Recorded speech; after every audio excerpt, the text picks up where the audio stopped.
Good morning. This video is for my world geography students for second hour. I am back in Illinois and back in the classroom. So I just wanted to take some time and kind of thank you guys for being patient with me as I navigated through time away from the classroom and trying to do everything virtually from a whole nother state. So thank you for that. This is just like a midweek reminder of what should be happening in class and what's to come. Um, just like normal, please do not hesitate to reach out. Ask me questions, message me on Schoology. If you would like to work one-on-one on an assignment, I am more than willing to do that for you. Just as a reminder, per usual, I will have open tutoring hours from 10 a.m. to noon on Friday. If you want to schedule something else individually or at another time, please just let me know. So you guys had Monday off for a teacher planning day. And so let's go ahead and look at the weekly agenda. Whoops, hold on. Hopefully you guys can see my screen this time. The last time I tried to do this, I think I accidentally did not screen share. So hopefully you can see this. So we are working on chapter 6 or unit 6, which is all about political geography. But before we even go there, I'm breaking my own rule. Step 1 in remote learning is always clicking on your weekly agenda, go down to the appropriate folder for the week, and then open the file. I'm eating dry cereal, sorry. Okay, so as of yesterday, we're working through the political geography slides. Your task is to look over slides 13 through 29. So read through those. Let me know if you have any questions on any of that. And then next, you had an assignment called Internet and National Borders on the Nearpod. You guys should be familiar with Nearpods as of now. So you'll click on the file under Unit 6, open it up, put your name in, complete it. It should be about a 15 to 20 minute ordeal. And then at the very end, it should say like submitted or thank you or something like that. Okay. And then for today's work, you're looking over slides 30 through 50. I know it seems like a lot, but there's only maybe one bullet point or two onto each slide. So it shouldn't take you more than maybe, again, 15 to 20 minutes. So let me show you what the assignment is for today. It's called Comparing and Contrasting the Boundaries. So if you click on the assignment, it's also under, oh, hey, we've got one that's already completed it. It's under the Unit 6 materials, but it's also on your calendar. And I'm going to go ahead and just open that up to show you. You're using the slides that you've read for today in order to complete the assignment. So let me reshare here. Oops. Okay, here's the assignment. It says, here's the instructions. To complete this, you'll use your political geography slides. For each type of boundary, you'll identify 2 to 3 key characteristics that make them different from other boundaries. So when you open this up, it should fix the formatting. There we go. You can print this off, fill it in, take a picture of it, submit it, or if you want to open it, save it as a file and then turn it in, that is fine too. So I already listed the type of boundaries and I didn't even do all of them. These are just a few of them. There shouldn't be a page 2, sorry. But for each, you can simply take notes, bullet point, what makes a boundary a physical boundary, or how do we define what a physical boundary looks like. If you want to, you could even give examples for each.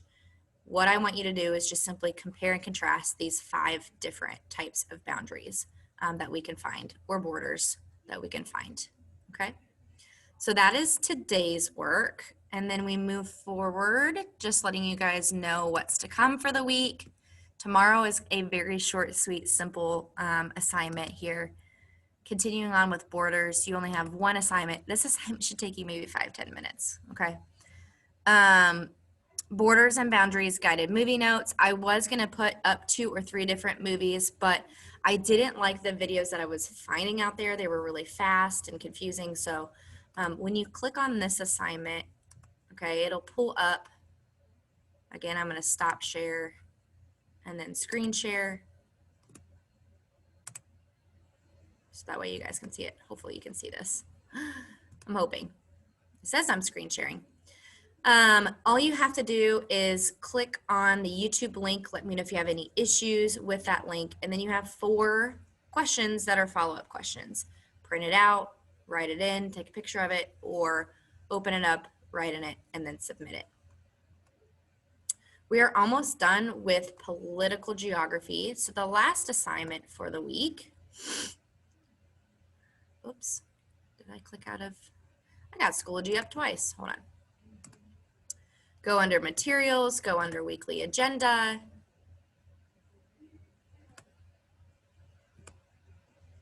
Okay, and then you will click on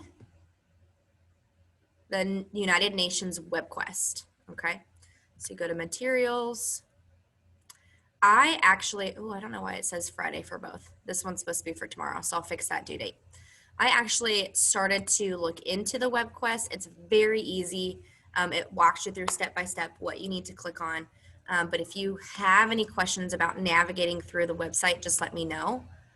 But when you open this up, it actually takes you to the United Nations website.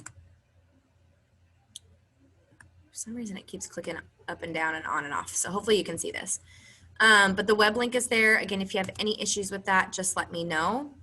And it tells you, which tab you need to click on, which subheading or subtitle you need to click on, and then you answer the questions. So it talks about like what the UN is, why the UN is important, what its goals are, and then there are different groups that are found within the UN. So you'll write in, it says, briefly describe each organ or each group and its purpose. So why do we have a General Assembly in the UN? Why do we have a Security Council in the UN? Then it starts talking about the history of the United Nations. And to kind of put it in perspective for you, at least a little bit, the United Nations was created for a purpose, and it's a continuing organization. So it's current. A lot of the decisions that they make and negotiations and diplomatic agreements that they come together to kind of create or agree upon does affect us. So I think this is incredibly important, especially for political geography. Okay. And this is in each box below, summarize what the United Nations is responsible for doing for each, and then you are done. So I want to argue that this is probably about a 20 to 30 minute assignment, but it is a fairly easy navigable website to use. Again, if you've got questions, just let me know. So as we're quickly approaching the end of our semester together, I will kind of give you a preview for what's to come. So please just know you'll probably have 1 or 2 more quizzes along the way. We are not required to, from my understanding, give you a final.